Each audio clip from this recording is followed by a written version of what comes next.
Welcome back to another video. I'm David Rams, and today I'm going to give you 3 helpful ways to make your vegan outreach effective, hopefully in under 5 minutes. A big thank you to everyone who sent a topic for this week's video. I chose this one as a few of you were asking for the same thing, but you all gave me some very good topics, and I'm going to try and get a video done on every single one of them. Some of them definitely can't fit in 5 minutes, so I'll be doing a video that's a bit longer on most of these topics. Stick around right until the end because I'm going to throw in a bonus point that you're not going to want to miss. These steps can be implemented wherever you are with whoever you're talking to. So let's begin. Step 1, calm the f down. Yep, you heard me right. I'll say it again. Calm the f down. If you are angry, stressed, anxious, or agitated, that's going to impact the conversation. There is nothing worse than being in a situation that is packed with anger, anxiety, stress, and agitation. Take a deep breath. Calm your mind. Take all the time you need to say what you need to say, and let them take all the time they need to say what they need to say. Don't rush. Step 2,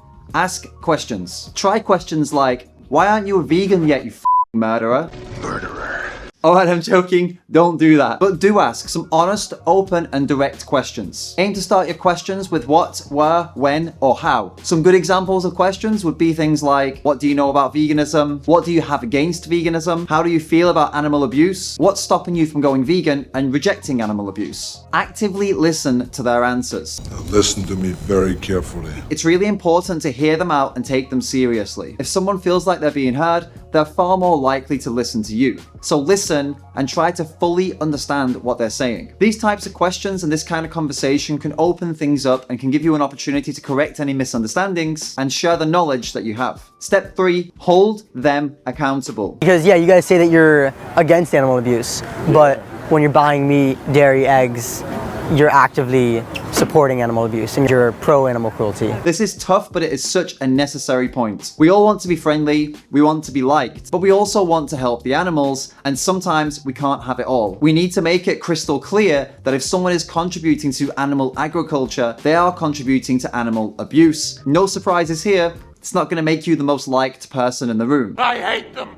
So long as you don't scream or shout or really get overly emotional with this statement, it can be very powerful. The way I recommend to say this, to bring this up, is to say it just as if you would say to someone, the sky is blue. It's that obvious, it's that objectively true. If you're contributing to the animal agriculture industries, you're contributing to animal abuse. It's that simple, and it really doesn't need much more than that. Most people really do find it difficult to speak like this, including myself. I mean, we're all human at the end of the day, but it is so necessary. We do this in order to really hit the point home, to bring the point home, and it'll leave the person with a lasting impression of your conversation. It'll get them thinking, and hopefully it'll get them to change. And here's the bonus point. Know when to stop. Knowing when to leave a conversation is one of the most important steps. You know what?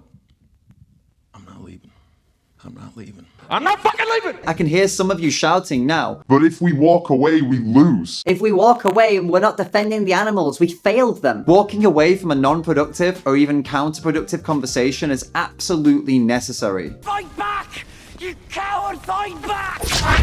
Everyone has a limit on their mental and physical energy, so we have to use it wisely. A terrible, dragged out conversation with someone who's being rude, dismissive, or aggressive, or all of these things, You're wrong.